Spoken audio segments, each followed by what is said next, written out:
This is from Muzzer Perkins. G'day, fellas. My best mate and I on the rig partake in a cook-up in our offset smoker. On this occasion, we decided to try our hand at making jalapeno poppers. We sat down, carefully cut them in half, removed the seeds from these extremely fiery raw buggers while not wearing gloves. My mate then decided he needs a slash. He walks outside to have a slash in the garden, finished and packed himself away. I looked out the window, and within 10 steps, I noticed that he was walking like he'd just ridden a racehorse for 3 days straight.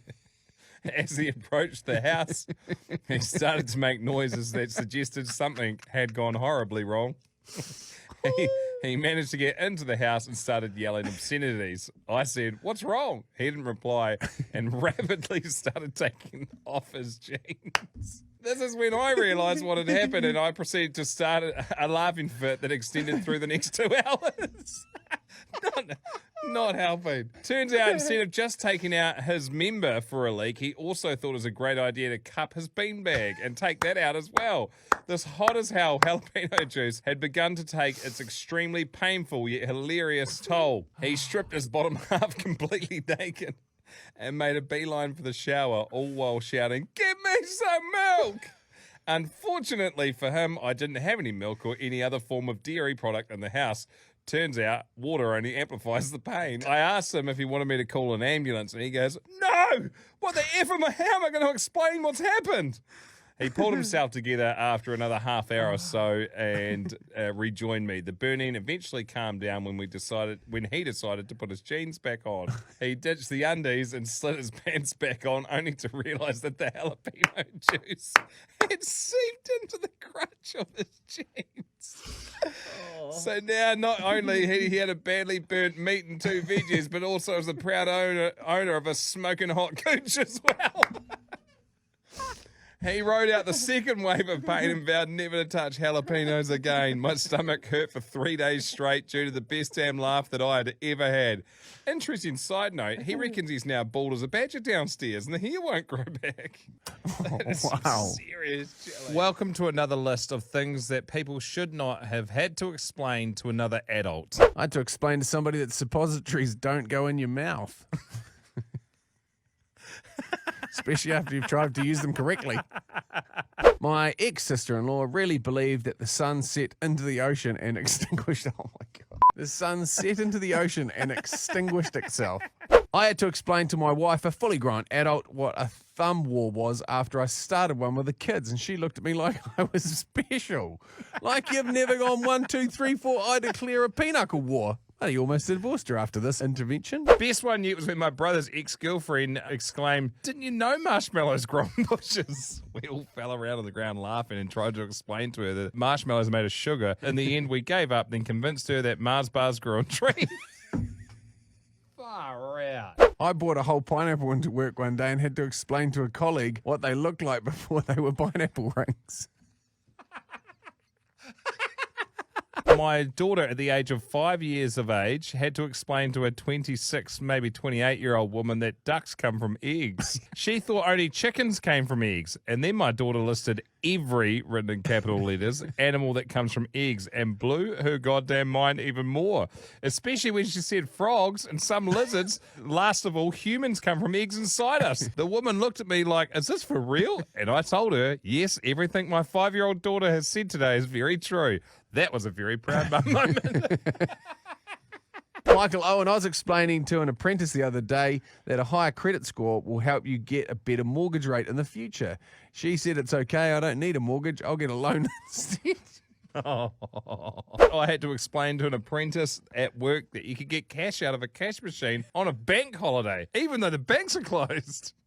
I had to explain to my manager how tax brackets work. Cheers, Sean. Explaining to work colleagues in a childcare centre that a tortoise and a turtle are not the same animal, and also that Greek yogurt has dairy in it. Not Greeks. He had a bloody photographic memory, didn't he? But it was never fully developed. That's so dumb and good. Yeah. So dumb. She was pretty worried when she first saw her strands of grey hair pop up on her head. She thought she'd die. Oh. Acupuncture is a jab well done. That's the point of it, isn't it? I didn't like my beard at first. Then it grew on me. That's a vintage one, isn't it? Yeah. Did you hear about the cross-eyed teacher who lost her job because she couldn't control her pupils?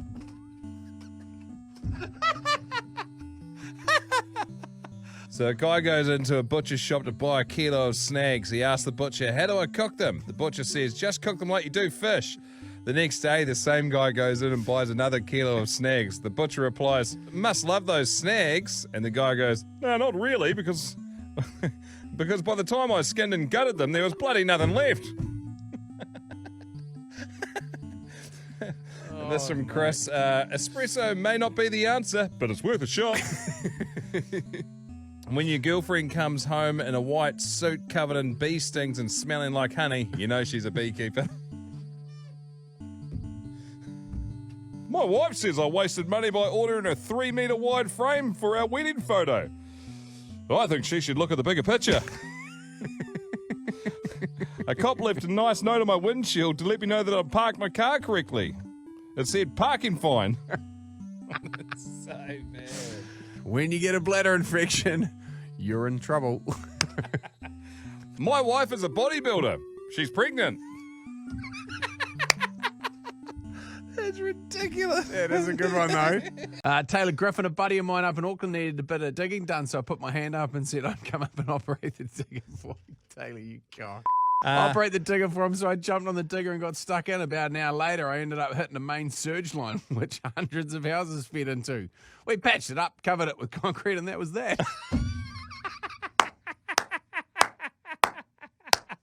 Oh, geez. This one from Phil. Went up onto the roof to clear the gutters. Crash, bang, the roof collapsed, and I was suddenly in the bathroom. My missus wanted to spray paint a cabinet green one day, so I got her some green spray paint and gave her the go-ahead. Halfway through the job, the nozzle inside the spray can jammed up. She turned the spray outlet towards her face to see what was jamming it. Must I say, while holding down the button, suddenly it unjammed and she sprayed herself directly in the face and left a big green blob of paint in the middle of her face.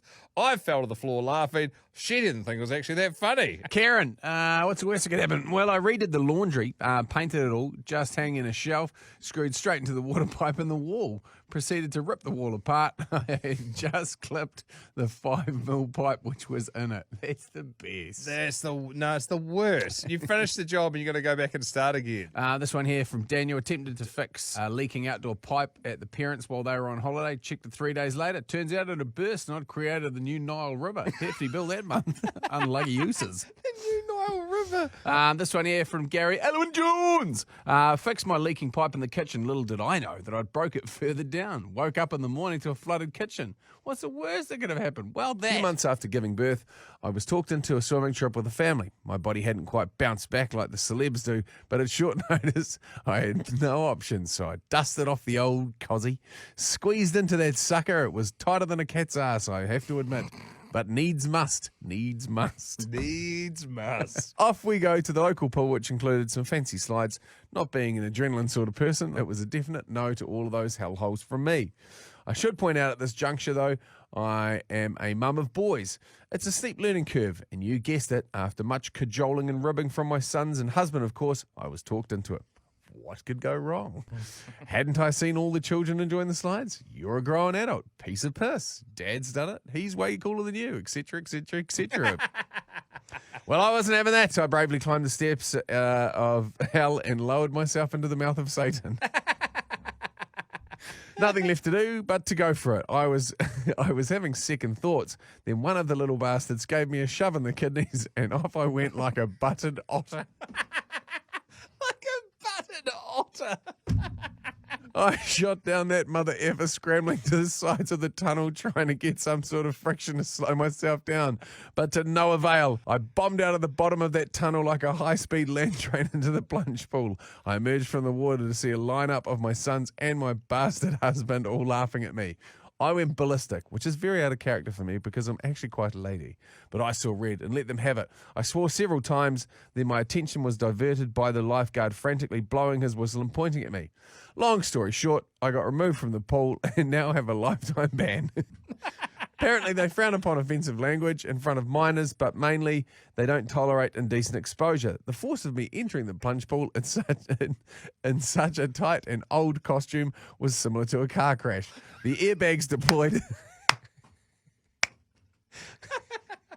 I stood up with the watermelons out, the twins, Ant and Deck, the breasticles on full display. I was mortified. My boys thought I was pretty badass, though, for getting banned from a kid's swimming pool. So at least I bet Dad that day, Mum wins. All an eventful day. Who's cooler now? I went on the I was talking about this the other day. Went on the hydro slide for the first time in ages at the local pools. Here's my advice: don't go on it if you're over 100 kilos. You find the part of the slide that's never seen water, and you just go whistling around the top. You know what? They haven't checked the fiberglass above the waterline, above the normal track, for many, many years. You think handling pink bats is rough on the body? Try it in a water slide as a fat bloke. There is a pub over in the UK, I think it's called the White Hart, that has done a buy one, get one free burger special, which is on every Saturday all day.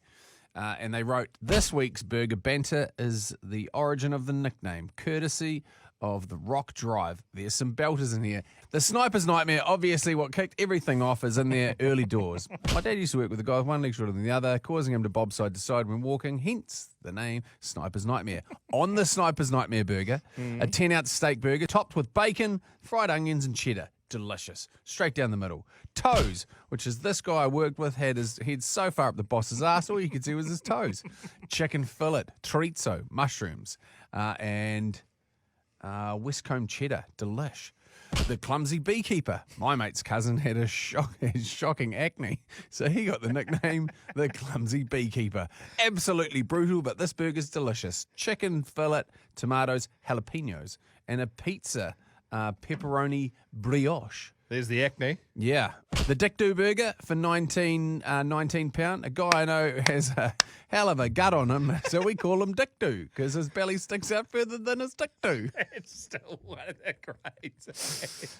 2 10-ounce steak burgers topped with bacon and cheese. The glove box, obviously the bloke that's absolutely full of tickle and you can't shut him up. 10-ounce steak topped with mushrooms, onions, capability and pepper sauce. And finally, the Simba Burger. I'm finishing on a grim one, but look, it's just banter, like we used to have back in the good old days, so don't be offended. Pretend it's the 1990s when you could take the piss. I work with a guy who got the nickname Simba. Always thought it was because he was going to take over the family business. Turns out the real reason he got the nickname is just like the movie, his uncle killed his dad. It's a veggie burger topped with fried onions, hash browns and cheddar. Great work. Hats off. I'll even literally take my hat off. Great work. That's going to get you in trouble. We apologise in advance. But thanks, I think. Yeah. That is impressive, and I appreciate it, and I think it's well worth a trip to see them.